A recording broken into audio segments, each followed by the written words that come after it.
ये वीडियो लक्ष्य परीक्षा की तरफ से प्रस्तुत की जा रही है। नमस्कार, आज हम भूगोल के एक बहुत ही बुनियादी लेकिन यूपीपीसीएस और आरओएआरओ जैसे एग्जाम्स के लिए बेहद जरूरी टॉपिक को समझने वाले हैं, महासागर और महाद्वीप। अच्छा, हम सब ने सुना है कि पृथ्वी को नीला ग्रह या ब्लू प्लैनेट कहते हैं, पर क्यों? देखिए, इसका जवाब इस तस्वीर में साफ दिखता है।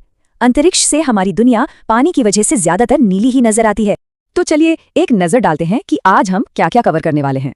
हम जानेंगे कि पृथ्वी को नीला ग्रह क्यों कहा जाता है, यहाँ पानी और जमीन का बंटवारा कैसे है, दुनिया के बड़े बड़े महासागर और महाद्वीप कौन से हैं, और हाँ, सबसे जरूरी बात, ये सब हमारे एग्जाम के लिए क्यों और कैसे महत्वपूर्ण है। तो शुरू करते हैं अपने पहले हिस्से से। सबसे पहले हम पृथ्वी की सतह के दो मुख्य हिस्सों को समझेंगे, यानी जमीन और पानी। तो ये महाद्वीप, या जिन्हें हम इंग्लिश में कॉन्टिनेंट कहते हैं, आखिर है क्या? देखिए, सीधे शब्दों में कहें तो ये जमीन के बहुत बड़े बड़े टुकड़े हैं जो एक दूसरे से जुड़े हुए हैं।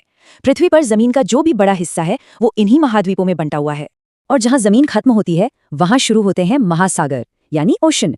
ये हमारी पृथ्वी पर खारे पानी के सबसे बड़े भंडार हैं। और मजेदार बात यह है कि नाम भले ही अलग अलग हों, लेकिन असल में ये सारे महासागर एक दूसरे से जुड़े हुए हैं, एक ही विशाल जल निकाय का हिस्सा हैं। ठीक है, तो ये तो साफ हो गया कि पृथ्वी पर जमीन भी है और पानी भी, लेकिन क्या ये दोनों बराबर बराबर बटे हुए हैं? जवाब इतना सीधा नहीं है। चलिए देखते हैं कि ये बंटवारा असल में है कैसा।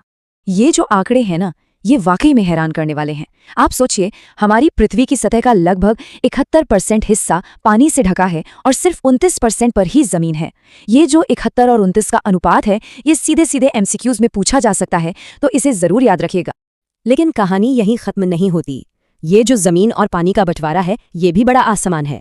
अगर हम पृथ्वी को दो हिस्सों में बांटें तो उत्तरी गोलार्ध यानी नॉर्दर्न हेमिस्फीयर में जमीन ज्यादा है, इसीलिए इसे स्थलीय गोलार्ध या लैंड हेमिस्फीयर भी कहते हैं।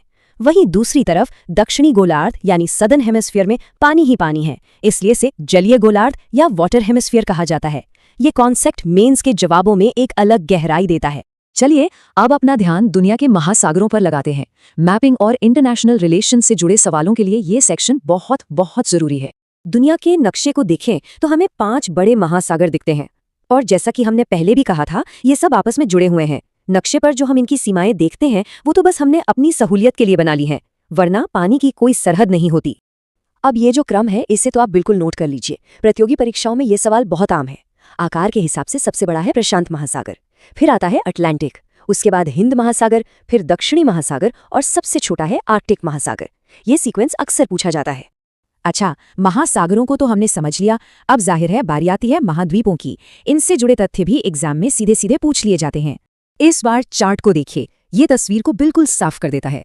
एरिया के हिसाब से दुनिया का सबसे बड़ा महाद्वीप है एशिया, दूसरे नंबर पर है अफ्रीका, और तीसरे पे आता है उत्तरी अमेरिका। इस तरह से विजुअली देखने पर चीजें ज्यादा आसानी से याद रहती हैं। और ये रही आकार के हिसाब से सभी 7 महाद्वीपों की पूरी लिस्ट। एशिया सबसे बड़ा और ऑस्ट्रेलिया सबसे छोटा। महासागरों की तरह ही महाद्वीपों का ये क्रम भी एमसीक्यूज के लिए एक बहुत ही महत्वपूर्ण तथ्य है। अब यहाँ एक बहुत ही दिलचस्प कॉन्सेप्ट आता है। देखिए, हम हमेशा यूरोप और एशिया को 2 अलग अलग महाद्वीप पढ़ते हैं, है ना? लेकिन ये जो बंटवारा है, ये असल में ऐतिहासिक और सांस्कृतिक कारणों से है, भौगोलिक नहीं। अगर आप जमीन को देखें तो ये दोनों असल में एक ही विशाल भूभाग का हिस्सा है, जिसे यूरेशिया कहा जाता है। अच्छा, महाद्वीप तो समझ लिया, पर द्वीप यानी आइलैंड क्या होता है? ये भी जमीन का ही एक टुकड़ा है जो चारों तरफ से पानी से घिरा होता है। बस ये महाद्वीप जितना बड़ा नहीं होता। और हाँ, एक फैक्ट जो एग्जाम में अक्सर आता है, ग्रीनलैंड दुनिया का सबसे बड़ा द्वीप है। तो हमने भूगोल के ये सारे बुनियादी तथ्य तो जान लिए, लेकिन अब आता है सबसे जरूरी सवाल। इन सबका हमारे जनरल स्टडीज के सिलेबस से क्या लेना देना है? ये सब कैसे जुड़ता है? चलिए एक उदाहरण से समझते हैं। सुनामी।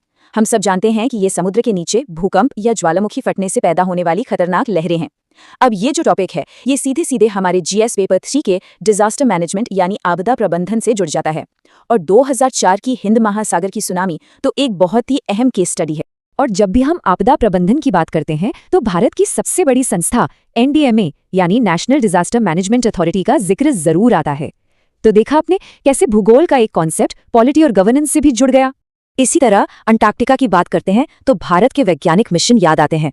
1983 में वहां भारत का पहला साइंटिफिक बेस दक्षिण गंगोत्री स्थापित हुआ था। ये फैक्ट साइंस एंड टेक्नोलॉजी के सेक्शन के लिए बहुत जरूरी है।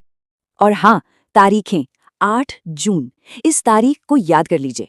संयुक्त राष्ट्र इसे विश्व महासागर दिवस यानी वर्ल्ड ओशंस डे के तौर पर मनाता है। ये इंपॉर्टेंट डेज वाली कैटेगरी के एमसीक्यूज में आ सकता है। संयुक्त राष्ट्र का ये कथन देखिए कितनी खूबसूरती से महासागरों के महत्व को बताता है।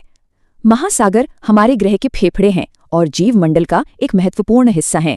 जब आप पर्यावरण या जलवायु परिवर्तन पर निबंध लिखते हैं तो इस तरह के कोट्स आपके जवाब में वजन डाल सकते हैं। तो आज की इस पूरी चर्चा को हम एक विचार करने वाले सवाल के साथ खत्म करते हैं। भूगोल की ये जो बुनियादी समझ हमने आज ली है, ये भारत की विदेश नीति और उसके स्ट्रेटेजिक इंपॉर्टेंस को कैसे प्रभावित करती है, इस पर जरूर सोचिएगा, क्योंकि यही एनालिटिकल सोच आपको मेंस के एग्जाम में दूसरों से आगे ले जाएगी। अगर आप यूपीपीसीएस और आरओएआरओ जैसे एग्जाम्स की तैयारी कर रहे हैं तो लक्ष्य परीक्षा चैनल को सब्सक्राइब करें